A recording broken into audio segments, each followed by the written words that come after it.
Okay, there you go. Hopefully you have now got some sort of thought about what destiny is. Now, let me just go to the dictionary definition of it, and it says the events that will necessarily happen to a particular person or thing in the future. Interesting. So I was watching this video the other day, and it was about, well, this guy was trying to explain what destiny was, and what destiny was being a Christian as well. And he said destiny is a little bit like destination. You've got a destination that you are going to go to, but you have that destiny that is helping you to get there. It's quite hard, isn't it? It's quite hard to figure out what destiny actually means and what it is. Maybe even for yourself as well, what your destiny is. Do you have a purpose? Do we have a purpose? Is there a reason why we are here? All these sorts of things we're going to have questions about at the bottom. Now, I think this is quite important. Jesus had a destiny that he had to fulfill. Now, we've seen in the Star Wars films, whether you've seen them or not, Luke Skywalker is kind of the pinnacle of it all. In fact, the Skywalkers are a pinnacle of it all. And Luke Skywalker has a destiny to bring balance to the Force, to do the right things without doing too many spoilers, to do the right things and to get the good and the evil balance back to where good was taking more control. Now, the thing is, in the Bible, Jesus had a destiny. And it says this in the Bible. I'm going to read it. I've got my phone next to me here.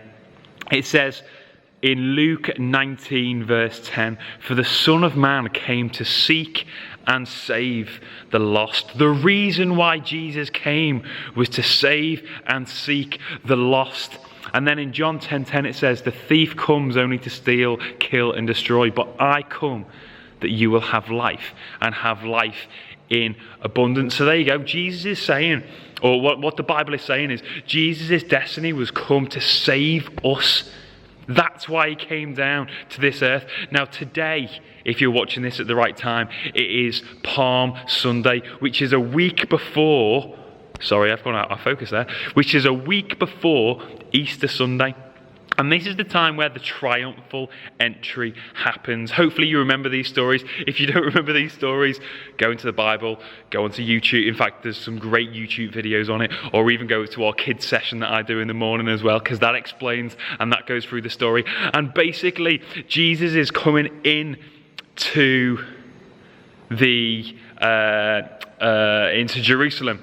And he is riding on a donkey or a colt, and all the people are waving their palm leaves going, "Hosanna, Jesus save us, we love you, God save us." And Jesus is kind of enjoying it, but at the same time he knows that he is going to die. He knows that it is the last time that he's going to have this sort of situation going on around him. He knows the reason why he was sent to earth was to die and to save our sins. Think about that for a second. Imagine if you knew that the reason why you were here was to spread good news and then to die for all of those people. And that's what Jesus was going through. This is a really hard time. Yes, he is God. He is fully God, but he is also fully human. So he will have had those same emotions that we have. How would you feel?